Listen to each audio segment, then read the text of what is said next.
حضرت عمر بن خطاب رضی اللہ تعالی عنہ نے روم سے لڑنے کے لیے ایک فوجی دستہ روانہ کیا۔ اس دستے میں ایک نوجوان صحابی عبداللہ بن حذافہ بن قیس رضی اللہ تعالی عنہ بھی تھے۔ مسلمانوں اور قیصر کی فوج کے درمیان لڑائی نے طول پکڑ لیا۔ قیصر مسلمانوں کی بہادر اور ثابت قدمی پر حیران ہوا اور حکم دیا کہ مسلمانوں کا کوئی جنگی قیدی ہو تو حاضر کیا جائے۔ عبداللہ بن حذافہ کو لا کر حاضر کیا گیا، جن کے ہاتھوں اور پاؤں میں ہتھکڑیاں تھیں۔ قیصر نے ان سے بات چیت شروع کی تو ان کی ذہانت سے حیران رہ گیا۔ دونوں کے درمیان یہ مکالمہ ہوا، قیصر نصرانیت قبول کر لے تو میں رہا کر دوں گا۔ عبداللہ نہیں کروں گا۔ قیصر نصرانیت قبول کر لے آدھی سلطنت تمہیں دے دوں گا۔ عبداللہ نہیں۔ قیصر نے کہا نصرانیت قبول کر لے آدھی سلطنت دے دوں گا اور تمہیں حکمرانی میں شریک کروں گا۔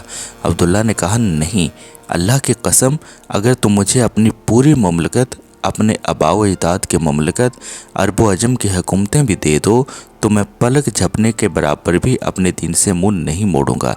قیصر غضبناک ہوا اور کہا تجھے قتل کر دوں گا۔ عبداللہ نے کہا تو مجھے قتل کر دے۔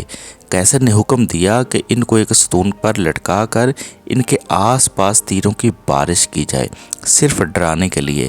پھر اس کو عیسائیت قبول کرنے یا موت کو گلے لگانے میں سے ایک بات کا اختیار دیا جائے۔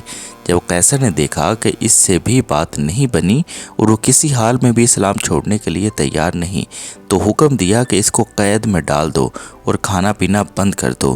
عبداللہ کو کھانا پینا نہیں دیا گیا، یہاں تک پیاس اور بھوک سے موت کے قریب ہو گئے تو قیصر سے حکم سے شراب اور خنزیر کا گوشت ان کے سامنے پیش کیا گیا۔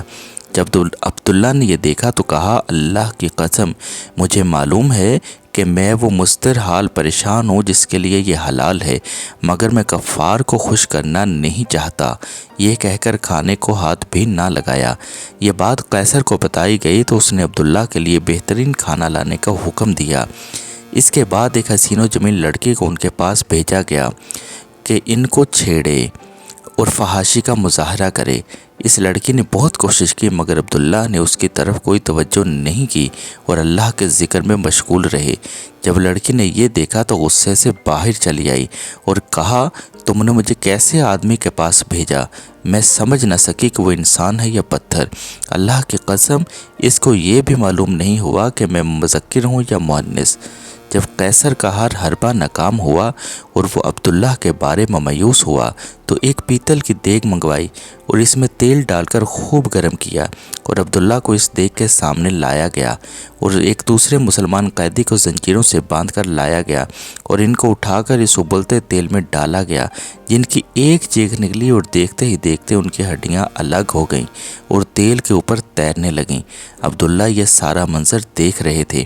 اب ایک بار پھر قیصر عبداللہ کی طرف متوجہ ہوا اور نصرانیت قبول کرنے اور اسلام چھوڑنے کی پیشکش کر دی، مگر عبداللہ نے انکار کر دیا۔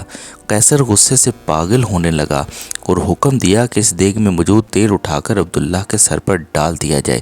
جب قیصر کے کرندوں نے دیگ کھینچ کر عبداللہ کے قریب کی اور اس کی تپش کو عبداللہ نے محسوس کیا تو وہ رونے لگے۔ آپ کی ان خوش نصیب آنکھوں سے آنسو ٹپکنے لگے جن آنکھوں نے رسول اللہ صلی اللہ علیہ وآلہ وسلم کا چہرہ انور دیکھا تھا۔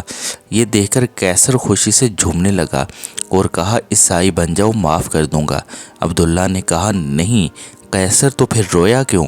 عبداللہ نے کہا اللہ کی قسم میں اس لیے رو رہا ہوں کہ میری ایک ہی جان ہے جو اس دیگ میں ڈالی جائے گی۔ میری یہ تمنا ہے کہ میرے سر کے بالوں کے برابر جانیں ہوں اور وہ ایک ایک کر کے اللہ کی راہ میں نکلیں۔ یہ سن کر قیصر نے مایوسی کے عالم میں عبداللہ سے کہا کیا یہ ممکن ہے کہ تم میرے سر کو بوسہ دو اور میں تمہیں رہا کروں؟ عبداللہ اگر تم میرے ساتھ مسلمانوں قیدیوں کو رہا کرتے ہو تو میں تیرے سر کو بوسہ دینے کے لیے تیار ہوں۔ قیصر نے کہا ٹھیک ہے۔ عبداللہ نے اپنے ساتھ دوسرے مسلمانوں کو رہا کرنے کے لیے اس کافر کے سر کو بوسہ دیا اور سارے مسلمان رہا کر دیے گئے۔ جب واپس عمر بن عبدالخطاب کے پاس پہنچ گئے اور آپ کو واقعہ بتا دیا گیا تو عمر رضی اللہ تعالیٰ عنہ نے کہا عبداللہ بن حذافہ کے سر کو بوسہ دینا ہر مسلمان پر ان کا حق ہے، اور خود اٹھے اور عبداللہ کے سر کو بوسہ دیا۔ رضی اللہ تعالی عنہ۔